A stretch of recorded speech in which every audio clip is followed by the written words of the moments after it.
Yo, what's going on, people? Still looking for a good, payable, livable wage job that actually that's worth my time going to. But I'm going to work a full shift and just hope for a good outcome.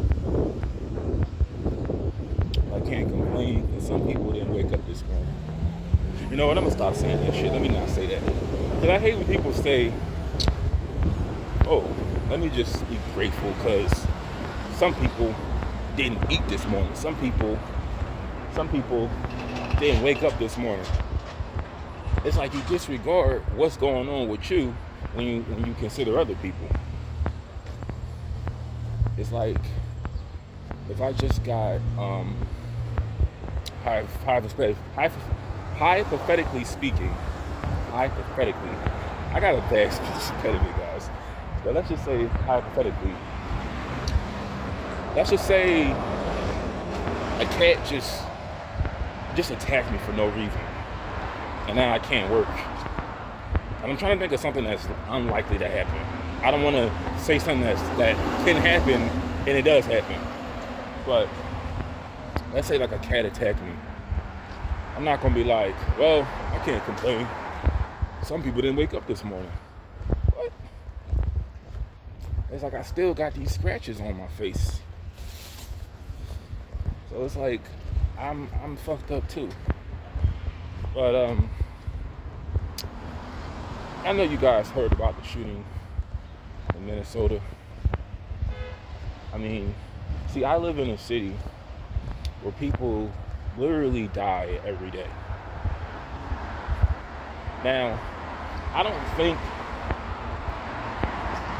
people that live in big cities, I don't think big cities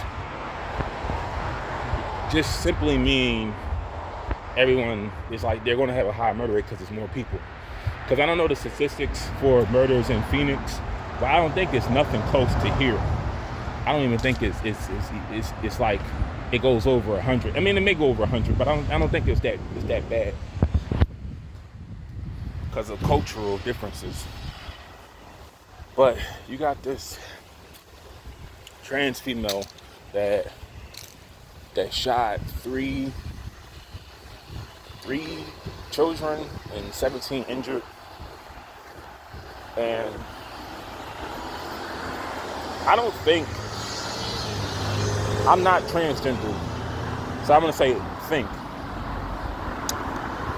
But really, sometimes y'all can say no.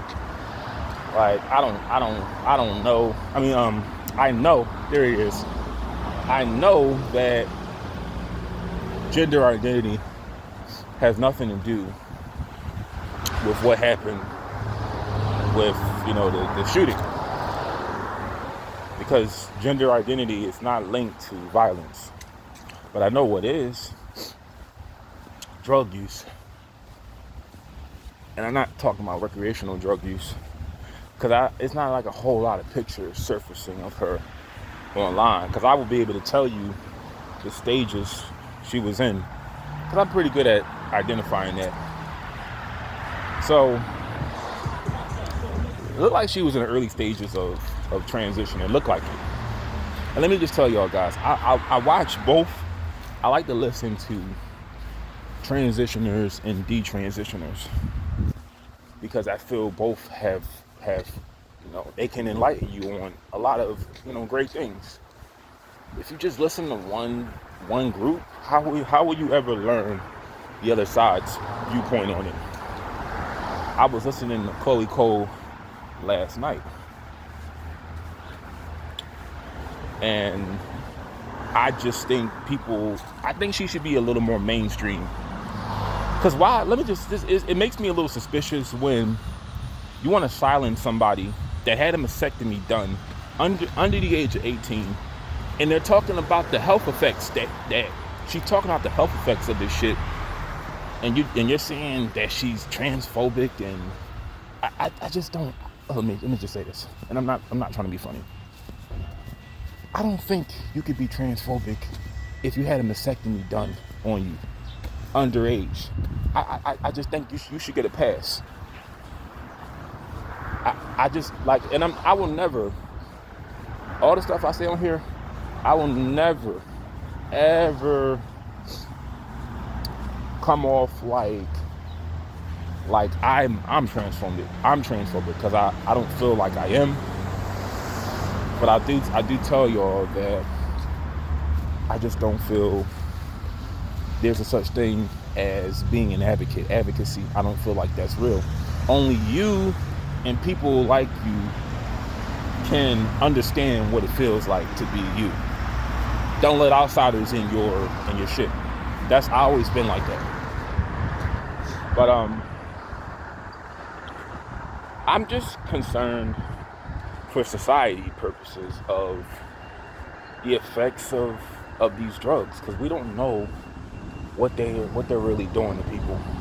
We don't know 30 years from now if there's going to be like a whole lot of commercials after every show talking about compensation. If you took hormones and you're experiencing Crohn's disease, cancer, you're entitled to compensation. Like, we don't know if those commercials are going to be playing on Channel 17 after the Jerry Springer. I don't know if they still play Jerry Springer, because no one watches TV anymore. But my main concern, like I said, for society purposes, is what are the effects of hormones, drugs? Do they cause you to have homicidal thoughts, depression, suicidal thoughts? Because they say it's statistically shown that transgender people have a higher rate of suicide. So I don't like that. That there shows you they're not like violent people. If anything, any violence they do is to themselves. But I don't think that her identity had anything to do with the shooting. I feel if we want to blame anything, let's blame these damn drugs. Because I'm just going to keep it real, guys. And I'm going to say this. I support both sides. If you want to transition to the appropriate gender, that's great. I support you on that. And if you want to stop transitioning, I support you on that too. Because I feel we only grow if we look at both sides. We want to hear what both sides got to say. And I think that both sides have a lot of validity. Especially I just think detransitioners should listen to, I think trans people should listen to detransitioners, health-wise. Because I don't think you can even take vitamins when you're on hormones. I don't believe you can. I've never taken them, so I don't know what it's like. But what do you guys think about this shooting? Do you think that it was caused by what we call the rainbow?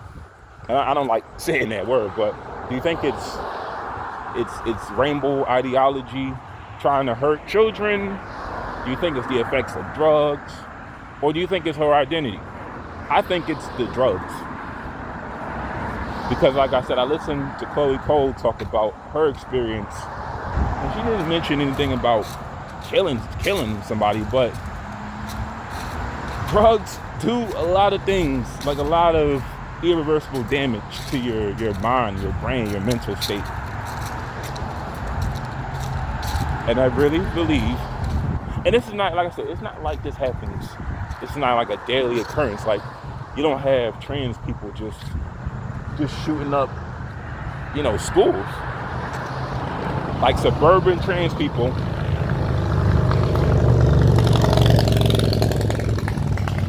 Suburban trans people just don't wake up one day and start killing people. But I'm all like, I don't expect somebody from Minnesota, out of all places, to hear, like, I don't even, a loud ass fucking motorcycle, man. I hope they pull his ass over. Y'all know noise really fucks me up. But I'm all over the place this video. In conclusion, I don't feel that her gender had anything to do with it. I don't feel that rainbow ideology played a part in it. I feel that hormones probably played the part. And it looked like she was in the early stages of it. I believe she was in the early stages. So, and I know y'all gonna probably hate me for saying this too. But sometimes I can identify not with what the perpetrator does, like not with what they do, but their identity. Like it was a female in Detroit. So she killed her manager, her boss at McDonald's because she was fucking with her money, her cutting her hours back. I don't agree with what she did, but I identify with her because I felt like there's a lot of division within black people, and I don't feel like she came off like the type that would like she didn't come off like the ghetto like black chick. And I know what that feels like, just being me. And I'm not saying like I agree with what she did, like stabbing her boss, but it's like I sort of identify with her. And it's saying not with what the shooter did, but I just know what it feels like to not feel like everybody else. So let's just understand she's a victim too. There are victims in the shooting, but she was a victim as well. A victim in her own body. And I need people to understand that. It's not really about, how do I say this? Because like I said, not everybody is on board with this. It's not about just like you gotta date somebody that's trans, you gotta fuck them. No. It's just understanding how another person looks at it. What another person feels. Like I was like on my videos, I say that, black people, white people just want to live amongst each other. In a lot of cases, they want to live amongst each other, work around each other, raise their kids around each other. They don't really want to see us. And that's that's understandable. That's called viewing, and I'm a little tired. I'm not tired, but I'm just fucking up with my words. But that's just like, you got to look at the other person's side of it. You got to be a little, you just can't be one side. Like you can't just say, oh, it's racist. No, they just want to they want to just raise kids around each other. They want to protect their culture and their race. Nothing wrong with that.